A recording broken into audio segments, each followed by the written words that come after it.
pior momento na batalha espiritual é o momento da espera, porque essas coisas não acontecem automaticamente, elas são um processo na nossa vida.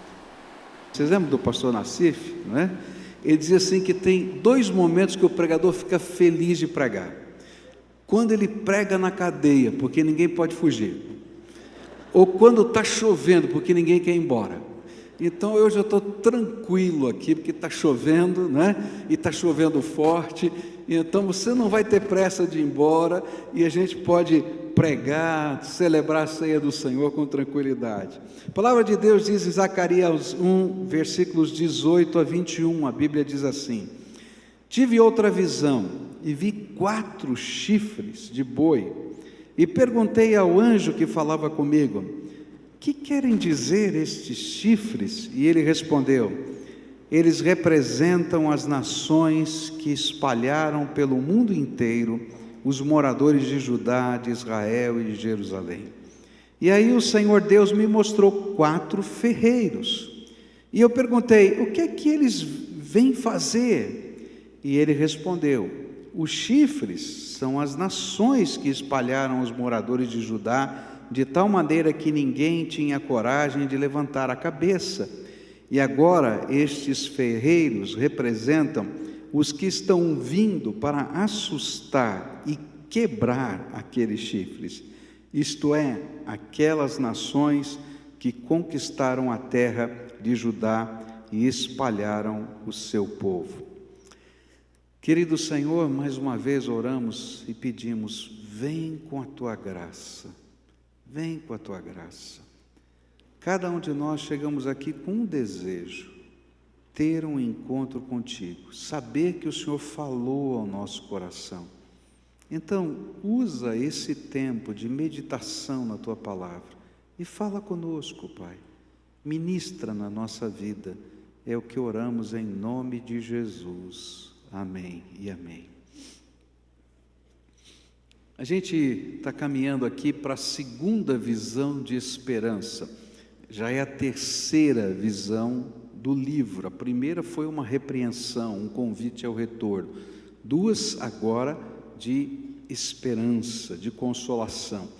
Essas fazem parte daquelas palavras boas e consoladoras da visão anterior, e continuam agora a fortalecer o ânimo daqueles que se dispuseram a reconstruir o templo do Senhor e vieram da Babilônia para isso. E agora, essa visão está tratando de um dos problemas que mais traziam medo ao coração dos que desejavam atender o chamado divino para reconstruir o templo de Deus. Havia algumas perguntas no coração deles. Como reagirão os nossos inimigos diante da nossa nova iniciativa de reconstrução? Por quê?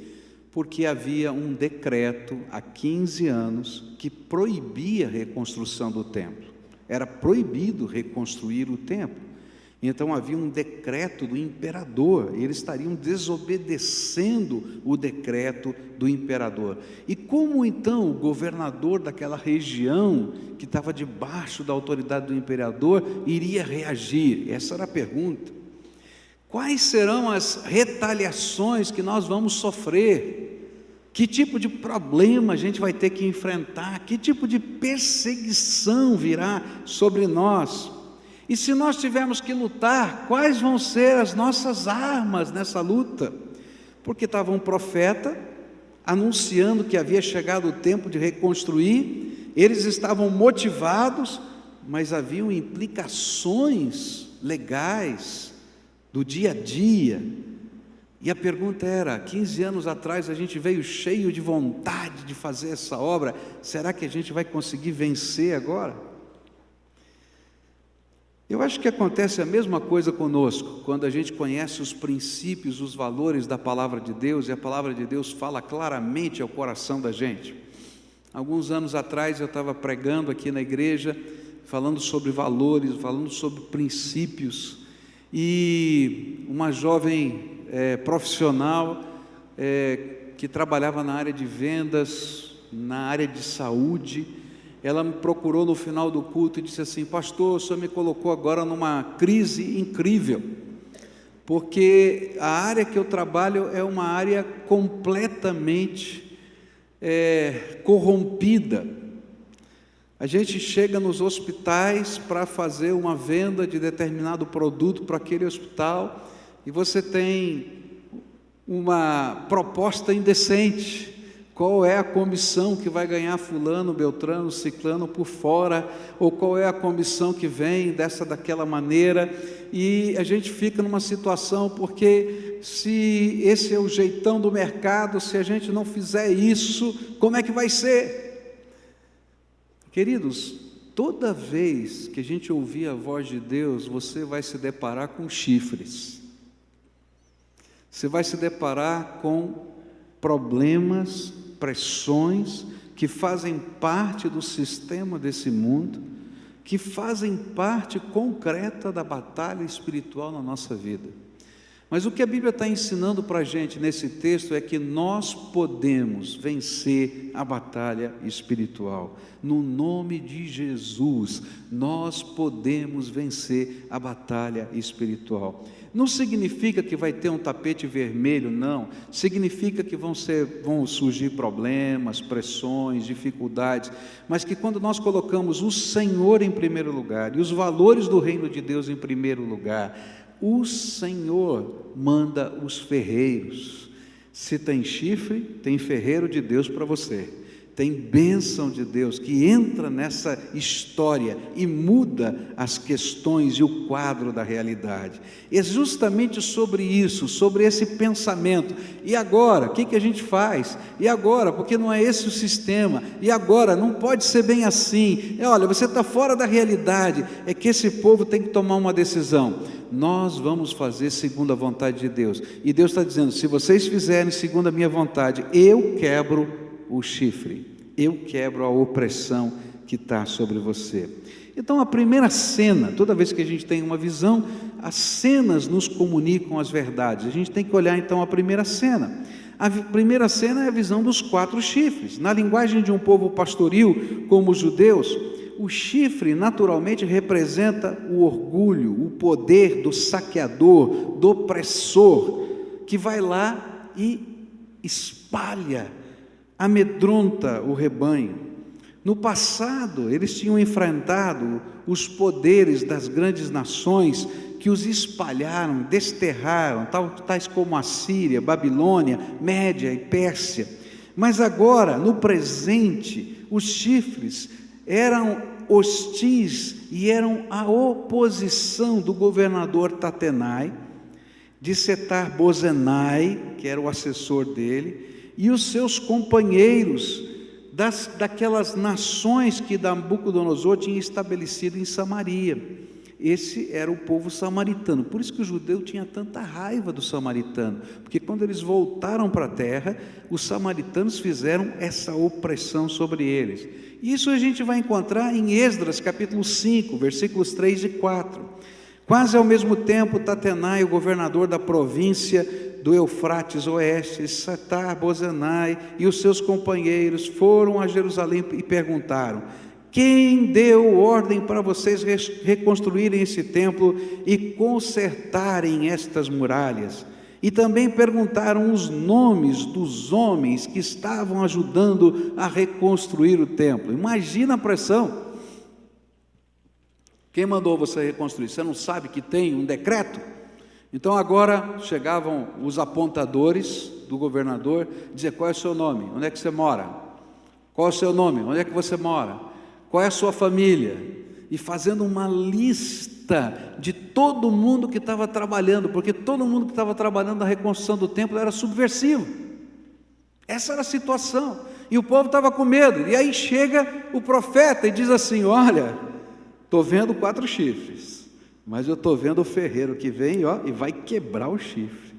O número 4 aqui nos faz lembrar dos 4 pontos cardeais, e indica que para onde quer que o povo se voltasse, encontraria inimigos dispostos a impedir a renovação da vida e do país.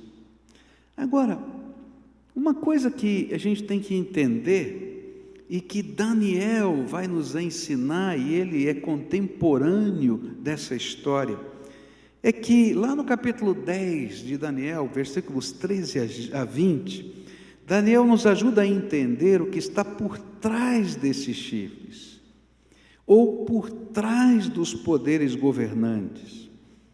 Eles representam não simplesmente carne e sangue, mas espíritos malignos, principados, potestades espirituais, que neles operam ou que os inspiram. Daniel 10 vai falar que existe um principado, tá, espiritual por trás daquilo que está acontecendo nas várias regiões do mundo. Ele vai falar do príncipe da Pérsia, ele vai falar do príncipe, e quando ele fala do príncipe ali, ele não está falando do governante, ele está falando de forças espirituais, ele está falando de anjos caídos, demônios, autoridades demoníacas, porque os demônios têm hierarquia também, autoridades demoníacas que estão governando ou controlando espiritualmente uma determinada região do mundo. E a batalha espiritual acontece porque essas leis, essas determinações opressivas, elas não estão apenas no intelecto humano, mas há um propósito satânico para destruir os valores principais de vida, de fé, de justiça, de paz, de amor, em qualquer lugar da terra. No livro de Efésios, no capítulo 2, a palavra de Deus vai deixar isso bem claro para a gente, dizendo que a nossa conversão, ela veio justamente nesse processo. Antes nós seguíamos o curso deste mundo, que era ditado pelos principados e potestades, o jeitão de viver de uma sociedade. Mas agora nós fomos vivificados, por isso estávamos mortos, mas agora fomos vivificados em Cristo Jesus. Para mim, quando nosso país diz que está trabalhando pelo aborto, não é? E agora, por exemplo, já tomou a iniciativa da pílula do dia seguinte, já tomou a iniciativa de liberar a transformação de sexo nos hospitais públicos, já está trabalhando fortemente para outras questões. Queridos, não é apenas uma questão política, não é apenas uma questão social, existe uma batalha espiritual por trás desses valores de destruição da família, de destruição do valor da vida. Isso é batalha espiritual, e os efeitos dessa batalha vão acontecer na tua casa, vão acontecer no teu dia a dia, e é disso que esse texto está falando. Essa batalha está acontecendo, e não é fácil enfrentar a batalha, quer seja nos valores lá no seu trabalho, quer seja nos valores no seu dia a dia, porque sempre vai ser opressivo você dizer: olha, eu creio nisso, eu acredito nisso, eu prezo sobre isso. Você vai ser criticado, e alguém vai chegar e dizer assim: me dá o teu nome, me dá o teu endereço, me dá o teu CPF aí, porque você está indo contra, e talvez a gente vá até parar na cadeia, porque esse é o tipo da perseguição que está acontecendo nos dias de hoje, e não está acontecendo só aqui, está acontecendo no mundo.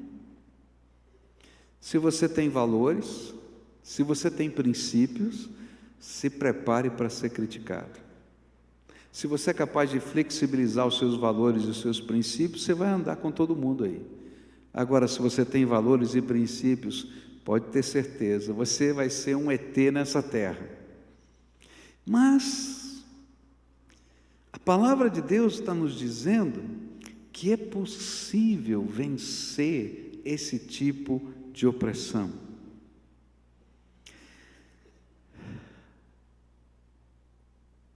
Em qualquer época, nós vamos encontrar esse tipo de opressão, que luta contra o povo de Deus, que divide o povo de Deus, que espalha o povo de Deus.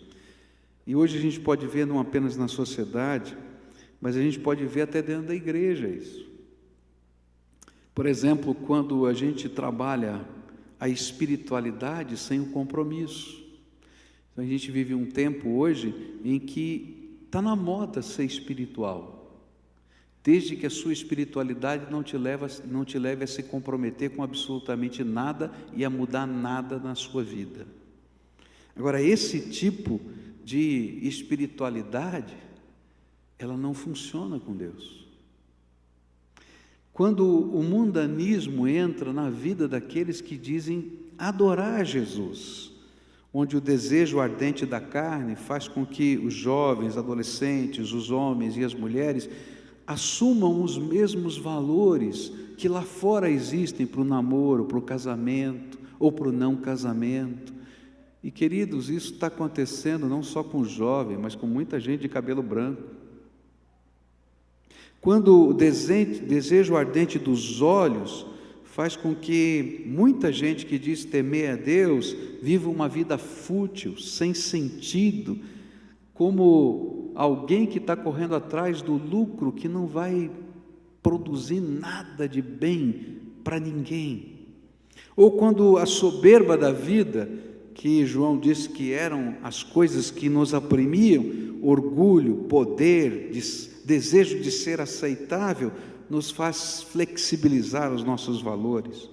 Ou quando a gente não valoriza a família, ou quando as drogas estão entrando dentro da nossa casa e a gente está só assistindo, ou quando a força da mídia nos tenta a todo tempo colocar como normal o que é pecado e destrói os valores básicos da vida, ou quando a injustiça social que graça no meio do nosso povo se torna normal, ou quando a corrupção e a impunidade que permeia a esfera de poder se tornam tão tranquilas para nós. Cada uma destas coisas são instrumentos satânicos de poder para impedir a igreja na sua conquista do mundo para Jesus. Mas isso não está só na sociedade, está dentro da nossa vida. Quando a gente tem medo e há um espírito de temor dentro de nós, de ter compromisso, de dizer o que a gente acredita. Quando a gente tem medo de ser alvo da crítica felina e diabólica. Quando nós estamos tão preocupados com tantas áreas da nossa vida que esquecemos que temos uma missão para cumprir nessa terra. A grande lição é que eu e você estamos no campo de batalha, que a batalha é espiritual, que é uma realidade presente na vida de cada pessoa e que há uma dinâmica no mundo espiritual que envolve toda a sociedade, mas também cada um dos indivíduos, e que não existe lugar de neutralidade. Ou você está com o Senhor, ou você está com os inimigos do Senhor. Não tem lugar de neutralidade. E o único lugar seguro é os braços do Senhor Jesus, não tem outro jeito. Agora, a segunda cena da visão, e última, é que aparecem 4 ferreiros. E aí, então, a gente podia imaginar, diante de toda essa realidade, a gente sempre vai se sentir muito pequenininho. E a gente pensa, será que tem alguma esperança? E é justamente nesse momento que o Senhor permite Zacarias ver e nos contar que a visão não continha apenas chifres, mas da parte do Senhor vinham 4 ferreiros, versos 20 e 21. E aí o Senhor Deus me mostrou 4 ferreiros, e eu perguntei, o que é que eles vêm fazer? E ele respondeu, os chifres são as nações que espalharam os moradores de Judá, de tal maneira que ninguém tinha coragem de levantar a cabeça, e agora estes ferreiros representam os que estão vindo para assustar, quebrar aqueles chifres, isto é, aquelas nações que conquistaram a terra de Judá e espalharam o seu povo. Os ferreiros eram os agentes de Deus para destruírem com os seus martelos pesados os chifres que impingiam a aflição. E no contexto de Zacarias, seriam instrumentos humanos naturais que Deus estava gerenciando a favor do seu povo e para a sua glória. O que estava acontecendo? Aquela estrutura ia falir. Queridos, quando o povo de Deus tem coragem de se posicionar, Deus move céu e terra e desmonta a estrutura satânica.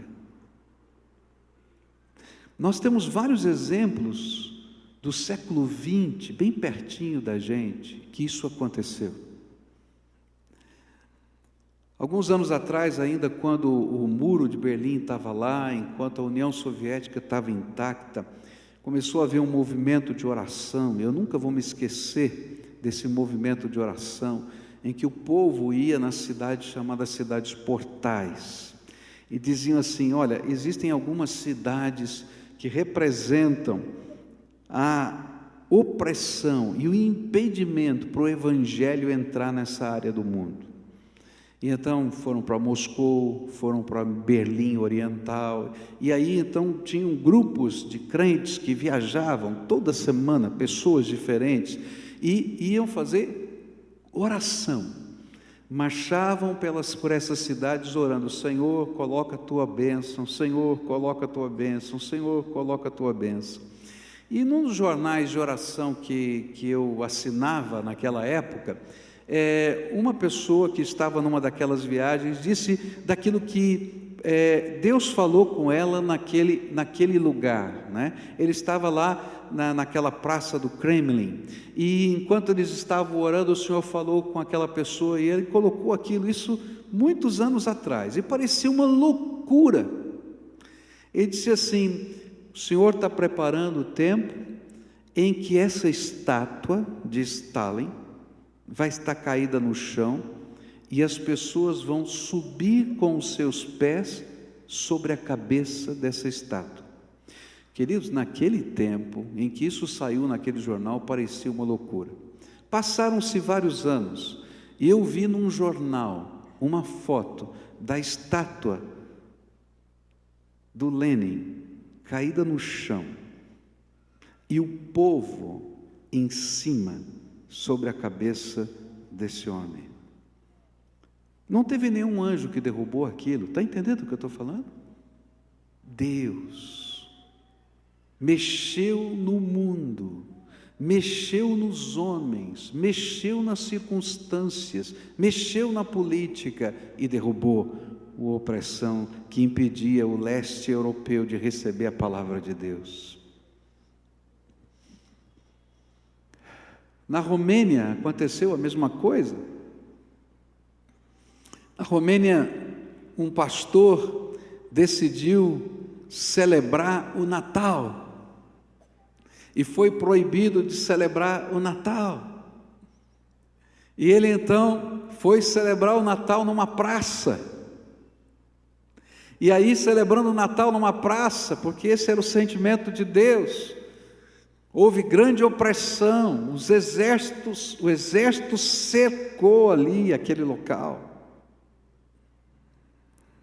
E como eles não saíam, foi dada a ordem para atirar. 70 pessoas morreram. Mas sabe o que aconteceu? O povo começou a vir, e não ficou só a igreja, e começou a vir, e saíram nas ruas de todas as cidades, e levavam velas nas mãos, e começaram a quebrar os cadeados das portas das igrejas, e convidar aqueles que estavam nos tanques de guerra a entrar para celebrar o Natal com eles. E os soldados não tinham coragem de atirar, e aquele ditador que estava lá caiu em 3 dias. O que eu estou tentando dizer é que quando o povo de Deus tem a coragem de ouvir a voz de Deus, como esse povo teve a coragem de desobedecer o decreto do imperador e começar a reconstrução e colocar a palavra de Deus em primeiro lugar, da vontade de Deus em primeiro lugar, não vai ser fácil, vai haver opressão, vai haver nome anotado, mas os ferreiros de Deus começam a se movimentar. E assim aconteceu. aquele império caiu, Dario assumiu aquele governo, e Deus começa a trabalhar lá naquele local onde estava Dario, e Daniel é mandado à cova dos leões, e os leões têm as suas bocas fechadas, e Dario se converte, porque ele encontra um Deus vivo e verdadeiro. E os anais da história vão dizer que Dario era um imperador monoteísta, porque a boca dos leões tinha sido fechada. Está entendendo? Os ferreiros vêm e quebram os chifres. E Deus usa pessoas de carne e osso, mexe nas estruturas. Deus está agindo no mundo todo a favor dos seus servos. Quando um sistema tenta oprimir os valores de Deus, Deus desmonta esse sistema. O que o Senhor está dizendo é que agora que o seu povo voltou-se para Ele, mesmo que o inimigo seja mais forte, e que esse inimigo impressione a todos, Deus continua sendo o Senhor soberano do universo, e Ele poderá usar qualquer coisa para impedir a atuação desse inimigo.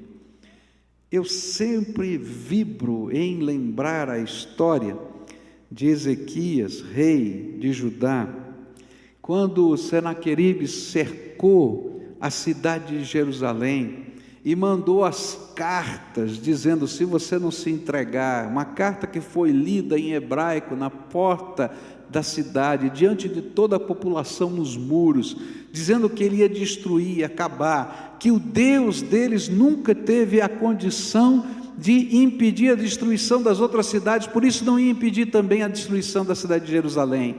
Ezequias pega aquelas cartas, e aquele rolo da carta, vai para o templo, se coloca diante do altar e diz: Senhor, olha só a afronta, olha só a afronta. E chega o profeta, e o profeta diz assim: você não vai precisar usar um arco, uma flecha, uma lança, um escudo, uma espada, porque essa noite eu vou te dar a vitória.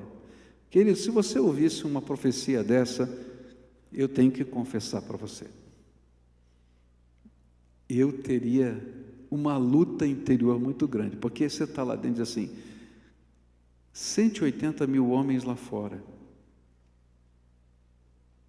como é que vai numa noite virar esse negócio? Não dá. A Bíblia diz: o anjo do Senhor passou a noite e morreram 180 mil homens. Mas os anais da história contam como é que esse anjo do Senhor passou lá. E sabe o que está escrito nos anais da história? Que o acampamento dos assírios foi invadido por ratos. E os ratos roeram as cordas dos arcos, comeram a comida dos soldados, e uma grande peste se espalhou, e todos fugiram de medo da peste, e a cidade foi liberta. Isso não está na Bíblia, mas sabe como é que eu imagino? Que nessa hora que o profeta falou com o rei, Deus falou: deixa comigo. E ele deu um assobio lá do céu. Isso está na minha cabeça, não está na Bíblia não, tá? Ele deu um assobio lá no céu, ratinhos do Senhor, e eles se colocaram perfilados, assim como soldados. Imagina comigo, né? Pois não, Senhor, vão lá e resolva o problema. E lá vai ratinho para tudo quanto é lado. Se tinha 180 mil homens, quantos milhões de ratinhos devia ter lá dentro? E lá foi ratinho para um lado, ratinho para o outro. Gente, Deus é Deus. E a batalha espiritual pode ser vencida. Agora, há alguns princípios para a gente vencer essa batalha. Primeiro, o Senhor.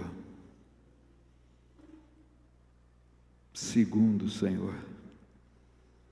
Terceiro, Senhor. É só o Senhor. Se Deus é por nós, quem será contra nós? E essa visão se cumpre, porque Deus é fiel. O pior momento na batalha espiritual é o momento da espera, porque essas coisas não acontecem automaticamente. elas são um processo na nossa vida. Mas a gente tem que se manter firme enquanto Deus está trabalhando e crer no imponderável de Deus todo dia. Pula no colo de Jesus e fica com Ele. Senhor, o que vai acontecer? Eu não sei o que vai acontecer. Como vai acontecer? Eu não sei como, mas eu vou ficar aqui. Eu vou ficar do teu lado, eu vou ouvir, eu vou assumir compromissos com o Senhor.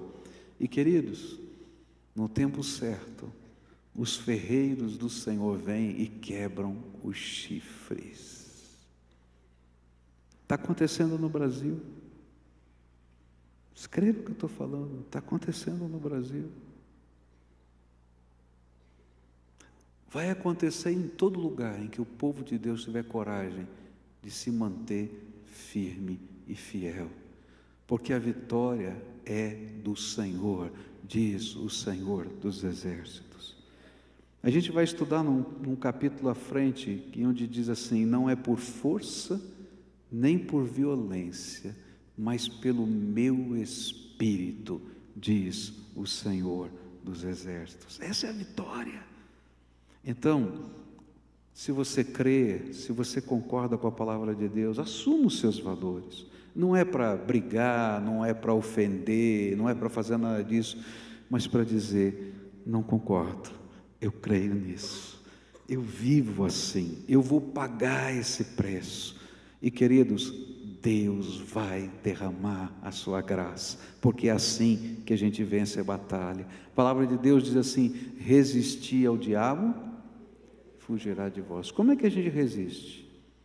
Colocando os valores do reino de Deus em primeiro lugar, o Senhor em primeiro lugar, a palavra de Deus em primeiro lugar, se comprometendo com o Senhor da vida. Nós vamos orar ao Senhor, e assim nós vamos nos preparar nesse momento para celebrar a ceia do Senhor. E eu quero convidar você que crê no Senhor Jesus Cristo, que tem um pacto de vida e fé com Ele, a partilhar conosco. Você que já deu a sua profissão de fé, que já foi batizado, que está em comunhão com essa igreja ou com a sua igreja local, que você participe conosco desta hora de celebração, porque esse memorial nos ensina exatamente isso. Foi porque Jesus morreu na cruz e derramou o seu sangue, que não há principado, potestade ou força que possa vencer aquilo que Jesus fez, porque Ele já nos libertou. Não há maldição, porque a maldição já foi cravada na cruz. Se você tem um pacto de vida e fé com Jesus, então o sangue de Jesus, o seu Filho, lhe purifica de todo pecado, e o Espírito de Deus sela a tua vida. Vamos orar a Deus. Pai, todos nós estamos no contexto dessa batalha espiritual. Essa batalha, ela tem conotações diferentes para cada um de nós. Essa batalha está, Senhor, numa área financeira da vida, porque a gente não compactua com a desonestidade. Essa batalha está na área de valores, quando a gente tem que ensinar numa escola, numa faculdade, e a gente tem convicções da Tua palavra. Essa batalha está, Senhor, dentro da nossa casa, na maneira como nós educamos os nossos filhos, nos valores que a gente passa. Ó Pai, essa batalha está em todos os campos da vida, na sociedade, nas questões sociais. Essa batalha, ela faz parte da vida. Mas, Senhor, nós queremos assumir contigo um compromisso de viver essa batalha debaixo dos valores do Senhor e para a glória do Senhor. E nós queremos te pedir uma coisa: no tempo oportuno, no tempo certo, manda os teus ferreiros e quebra os chifres de opressão, de tal maneira que nós possamos ver a tua glória e dizer: bendito seja o Senhor, que faz aquilo que é imponderável acontecer, que faz aquilo que é símbolo da opressão cair por terra, para que a glória seja dada ao Senhor. E nessa hora, quando vamos partilhar do pão e do vinho, recordando o que Jesus fez por nós na cruz do Calvário, nós te pedimos: revela a tua glória e dá-nos as tuas promessas, que o Senhor fale ao nosso coração, que as certezas que nos faltam venham pela ministração da tua palavra, que ninguém nos fale, que o Senhor nos fale, porque a tua palavra para nós é suficiente, porque foi uma palavra tua que criou esse universo. Então basta palavra tua para que nós tragamos e tenhamos em nosso coração a certeza de que se o Senhor é por nós, quem pode ser contra nós? Recebe o louvor desta hora e partilha conosco dessa mesa, porque é a tua mesa que vamos partilhar, em nome de Cristo. Amém e amém. Adoremos ao Senhor.